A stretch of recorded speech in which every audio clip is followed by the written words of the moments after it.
All right, get ready to dive deep because today we're tackling something that's super relevant to, well, everyone. How weight-bearing exercise affects our bones. We're looking at an article, Weight-Bearing Activity Equal Bigger, Stronger Bones. How? By Arthur King over on BoostGB.com. I used to think bones were just kind of like static scaffolding holding us up, but it turns out they're way more dynamic than that. Yeah, that's a really common misconception. Bones are constantly changing, adapting throughout our whole lives. So it's not as simple as just getting enough calcium and vitamin D. Well, those are definitely important, but the really interesting stuff happens when we start talking about bone remodeling. It's a process where old bone tissue is broken down and replaced with new, stronger bone. Okay, I'm intrigued. Let's break that down a bit. The article mentions two key players in this process, osteoclasts and osteoblasts. Right, so think of osteoclasts as like a microscopic demolition crew. They go in and break down old or damaged bone tissue, basically clearing the way for new construction. And then the osteoblasts come in and do the rebuilding. Exactly. Osteoblasts deposit new bone matrix, rebuilding and strengthening the structure. And what's really cool is that this whole process is influenced by how much we actually use our bones, which is where weight-bearing activities come in. So every time I go for a run or lift weights, I'm actually making my bones stronger. You got it. Weight-bearing exercise causes these tiny microfractures in the bone. Might sound kind of scary, but it's a good thing. Those microfractures signal to the osteoblasts to get to work and start rebuilding. So a little bit of stress is good for our bones. Exactly. It's like giving them a workout, just like you would your muscles. And the stronger those bones get, the less likely they are to fracture or break down as we get older. Okay, this is making me totally rethink my whole approach to exercise. I always thought it was mainly for, my heart and muscles. Well, those are super important too, of course. But neglecting bone health can have serious consequences down the line, especially as we age. Conditions like osteoporosis, which weaken the bones and make you more prone to fractures, can really impact your quality of life. Yeah, that's a sobering thought. So can we dive into some specific examples of weight-bearing activities? Like, what can people do to strengthen their bones? Yeah, sure. So we've got walking, running, dancing, hiking, tennis, even gardening. Anything that forces you to work against gravity is essentially putting stress on your bones and prompting them to adapt. So it doesn't have to be all about hitting the weight room every day. Not at all. The key is finding activities you enjoy and can actually stick with. Even short bursts of activity throughout the day can make a difference. This is really fascinating, and it makes me wonder, what else am I missing out on when it comes to the latest research on health and wellness? That's a great point, and it's why resources like BoostGB.com are so valuable. They take complex research and make it easy to understand, like the article we're discussing today. Right, so if our listeners are looking for more evidence-based health info, BoostGB.com is a good place to start. Absolutely, and I'd highly recommend signing up for their newsletter.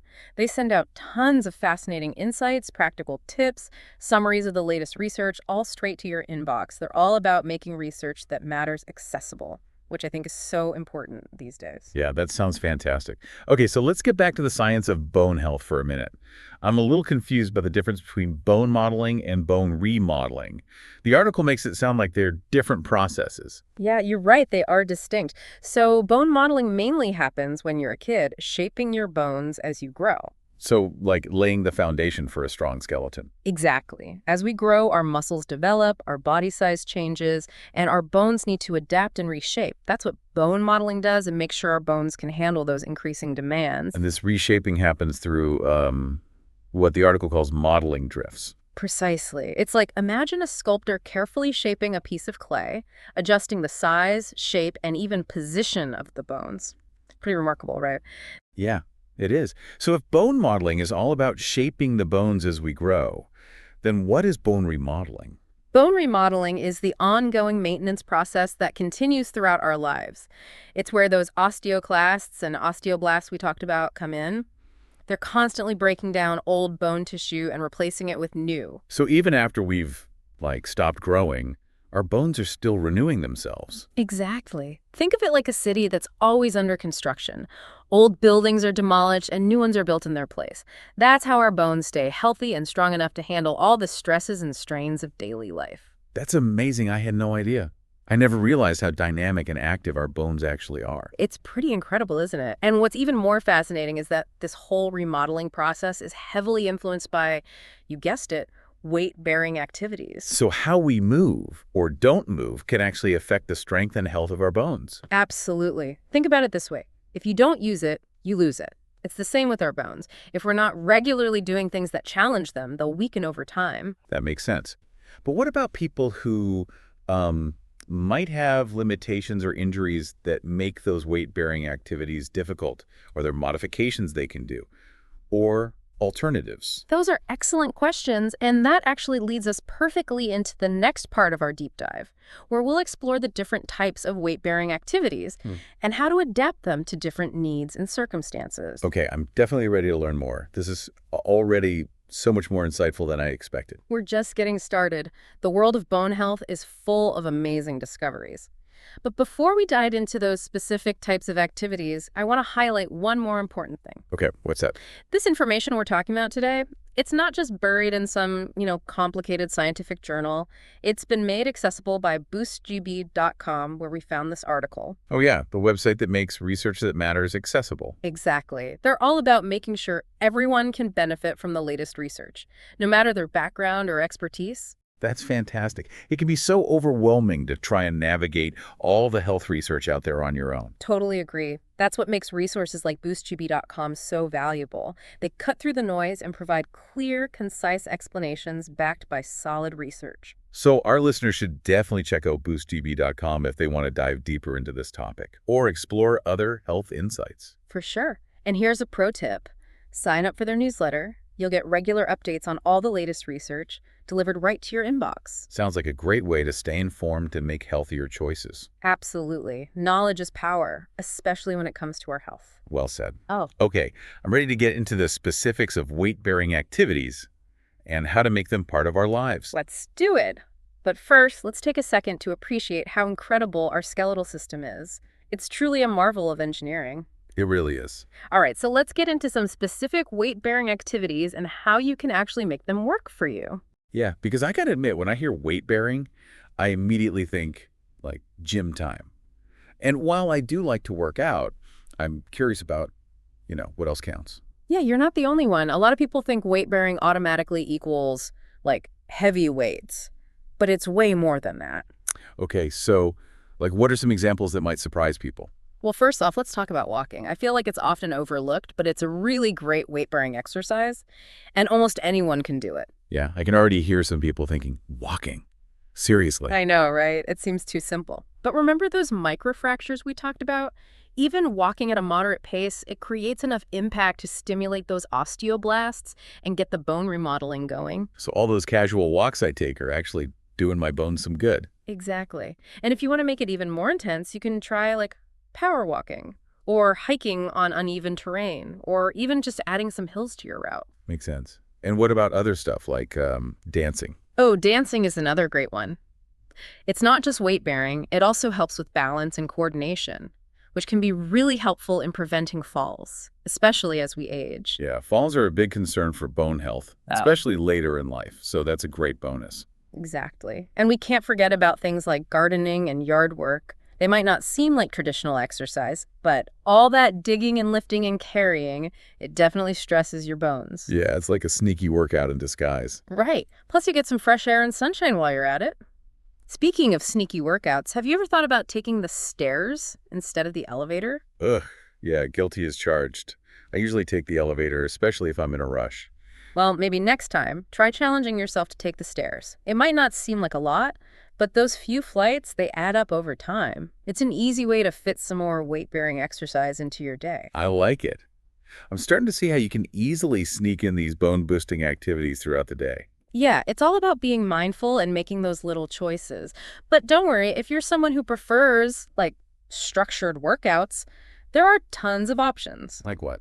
Well, strength training is amazing for building bone density. Things like lifting weights, using resistance bands, or even just body weight exercises like squats and lunges. So hitting the gym does have its benefits for bone health. Absolutely. And it's not all about lifting super heavy weights. Even lighter weights with more reps can be effective. That's good to know. But what if someone has, limitations like injuries or joint pain? Can they still do these things?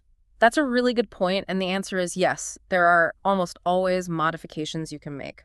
For example, if you have knee pain, maybe you try water aerobics instead of like running, which is high impact. The water supports your weight, so it takes the stress off your joints, but you still get that resistance. So you're still getting the weight-bearing benefits without putting too much strain on your body. Exactly. And for people with more serious limitations, working with a physical therapist or a certified trainer is a great idea.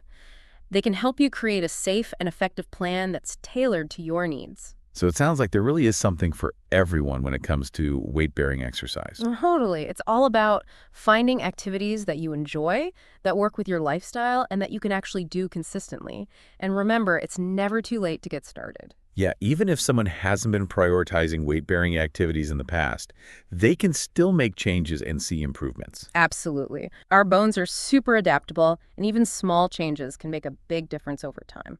Okay, that's reassuring.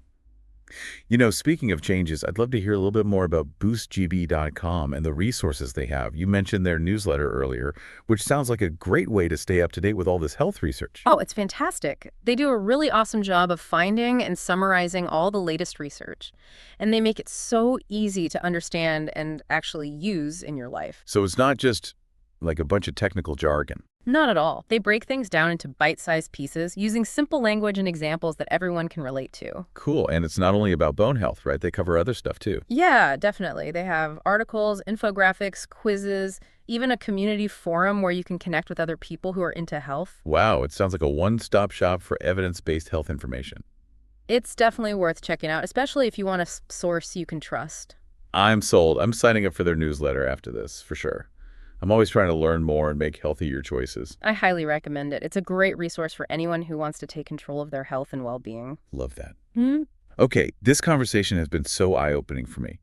I feel like I have a much better understanding of how weight-bearing activities affect my bones and how I can make them a bigger part of my life. I'm so glad to hear that. And I hope this encourages you to really prioritize your bone health and make choices that'll keep your skeletal system strong and healthy for years to come. It definitely does. You know, I'm curious about something else the article talked about, which is the impact of inactivity on bone health. We've been focusing on all the good stuff, the benefits of exercise, but what happens when we don't move enough? That's a really important question. And unfortunately, it's not good news. When we're inactive, our bones don't get the stimulation they need to stay strong. And over time, that can lead to bone loss, making us more likely to have fractures and even develop conditions like osteoporosis. Wow, so it's not just about adding movement, it's also about avoiding long periods of sitting around. Exactly. Think about it. Our bodies are constantly adjusting to what we're doing or not doing. If we don't challenge our bones, they'll just adapt to a lower level of activity, and that means weaker bones. That's a scary thought. So even if we can't do like high impact stuff, any movement is better than nothing, right? 100%. Even things like just walking around the house, doing some light stretching, or getting up from your chair every so often, all those things can make a difference. Got it. So find ways to move throughout the day. Exactly. And remember, even if you've been inactive for a while, it's never too late to start adding more movement into your routine. Like giving our bones a second chance. Exactly. And they'll be thankful for it. Strong bones are key to a healthy and active life, no matter how old you are. This has been such an amazing conversation. I feel like I've learned so much about bone health and the importance of moving our bodies. I'm so glad to hear that. Remember, knowledge is only useful if you actually use it. You're right. Before we move on, I want to mention the BoostGB.com newsletter one more time. Oh, for sure. It's such a fantastic resource. Yeah, it really is. So for those listening who want to keep learning about evidence-based health information, what's the best way to sign up? It's super easy. Just go to their website, boostgb.com, and look for the newsletter sign up. It's usually at the bottom of the page or in the sidebar. And it's totally free, right? Totally free. They want to make sure everyone can access this research no matter what. Okay, I am definitely convinced. I'm signing up as soon as we're done here. Awesome. I can't wait to welcome you to the BoostGB community. All right, I think we're ready for the last part of our deep dive. But before we get there, I have one more question for you. So, knowing all this, is there like one small change people could make today to start incorporating more of these weight-bearing activities? That's a good question. You know, I think sometimes those small changes make the biggest difference. If I had to choose just one, I'd say park a little farther away from wherever you're going and walk the rest of the way. Oh, I like that. So simple, but it makes so much sense. Like you're turning those everyday errands into little bone-strengthening opportunities. Exactly. And it doesn't have to be like a huge distance. Just a block or two can make a difference. And it's a good way to get those extra steps in without having to, schedule a whole workout. Exactly. It's all about those little things that over time really benefit your bone health. This whole deep dive has been so fascinating. I feel like I've learned so much about how our bones work and how important it is to keep moving. It's been great talking about this with you. The more we understand about our bodies, the better choices we can make for our overall health. Couldn't agree more. And for everyone listening, if you want to keep exploring these kinds of health insights, I definitely recommend checking out BoostGB.com. They're all about making research that matters accessible to everyone, and their newsletter is a great way to stay updated on all the latest evidence-based information. Yeah, they do a fantastic job of explaining complex research in a way that everyone can understand and actually use. Well, that about wraps it up. We've reached the end of our deep dive into bone health. Hopefully you all learned something new about how to keep your bones strong and healthy for years to come. It's been a pleasure. Remember, strong bones are the foundation for a happy, active life. So get out there, get moving, and take care of those bones.